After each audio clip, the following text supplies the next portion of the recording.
Hello friend मैं प्रांजल दास और आज मैं এটা নতুন ভিডিও আপোনালোকৰ মাজলৈ লৈ আহিছো।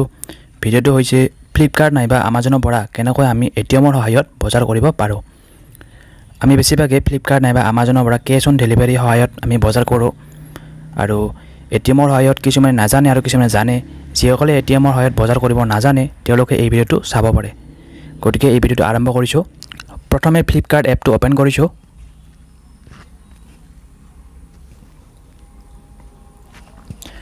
ওপেন কৰাৰ পিছত এনেকৈ মই এটা বস্তু বিচাৰিম, এই বস্তুটোৰ সহায়ত আপুনি ষ্টেপটো ফলো কৰি তেনেকৈ বজাৰ কৰিব পাৰে। মই ইয়াত ওপৰত সাৰ্চ কৰিম, এনেকৈ আপুনি ওপৰত সাৰ্চ কৰিব পাৰে।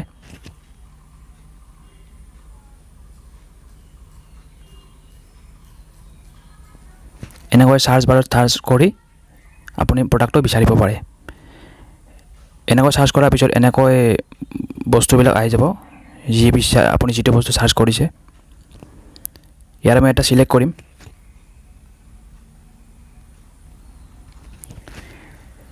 মই এই ইয়াৰফোনডাল সিলেক্ট কৰিছো। আপুনি তেনেকৈ যিটো বস্তু বিচাৰে এইটো আপুনি সিলেক্ট কৰি ল'ব। লোৱাৰ পিছত ইয়াত প্ৰডাক্ট ডিটেইল বুলি এটা ওপৰৰ কাষত অপচন পাব, সেই অপচনটো আপুনি টাচ কৰিব।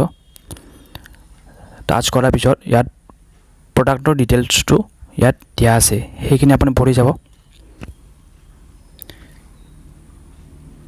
পঢ়াৰ পিছত তলফালে ৰিভিউ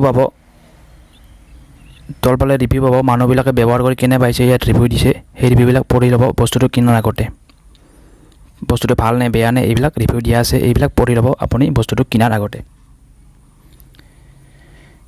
এই বস্তুটো মই সিলেক্ট কৰি ল'লোঁ। এতিয়া মই বস্তুটো কিনিম। কেনেকৈ কিনিম? তলফালে বাই নাও বুলি এটা অপচন আছে, এইটোত আপুনি টাচ কৰিব। তাৰ যদি এনেকৈ আহে তেতিয়া স্কিপ এণ্ড কণ্টিনিউ কৰি দিব। ইয়াৰ পিছত এইটো পেজ আহিব। যদি আপোনাৰ এড্ৰেছটো আগতে আপুনি এড কৰা নাই তেনেহ'লে এই পেজটোত আপুনি এড্ৰেছটো এড কৰি ল'ব, যিটো এড্ৰেছত আপুনি অৰ্ডাৰ কৰিব। তাৰপিছত কণ্টিনিউ কৰি দিব। পেমেণ্টৰ এই পেজটো হোৱাৰ পিছত ইয়াত এনেকৈ আপুনি পাব credit card, debit card, ATM পাব, ফোনপে বুলি আছে, নেট বেংকিং বুলি আছে। ইয়াৰে আপুনি credit card, debit card, ATM যিটো অপচন আছে সেই অপচনটো আপুনি ক্লিক কৰিব। তাৰপিছত আপুনি কণ্টিনিউ কৰিব। তলফালে আহি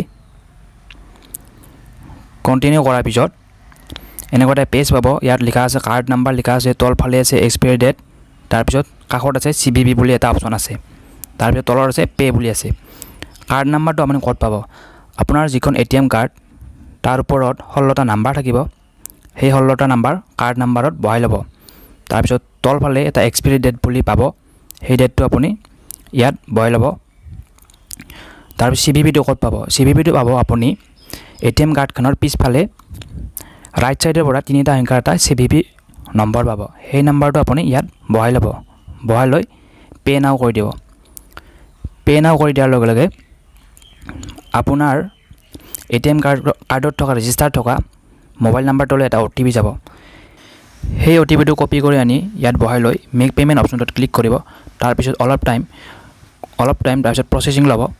প্ৰচেছিং লোৱাৰ পিছত অৰ্ডাৰ প্লেচ বুলি এটা কনফাৰ্মেশ্যন দেখাব। এনেকৈ আপুনি ফ্লিপকাৰ্ট নাইবা আমাজনৰ পৰা বজাৰ কৰিব পাৰে আপোনাৰ এটিএম কাৰ্ডখনৰ সহায়ত। যদি এই ভিডিঅ'টোৰ পৰা আপুনি কিবা শিকিব পাৰিলে তেনেহ'লে এই ভিডিঅ'টো আপুনি শ্বেয়াৰ কৰি দিয়ক, আৰু যদি ছাবস্ক্ৰাইব কৰা নাই এতিয়ালৈকে ছাবস্ক্ৰাইব কৰি লওক, আৰু ভিডিঅ'টো ভাল লাগিলে লাইক কৰিব। আজিলৈ ইমানেই।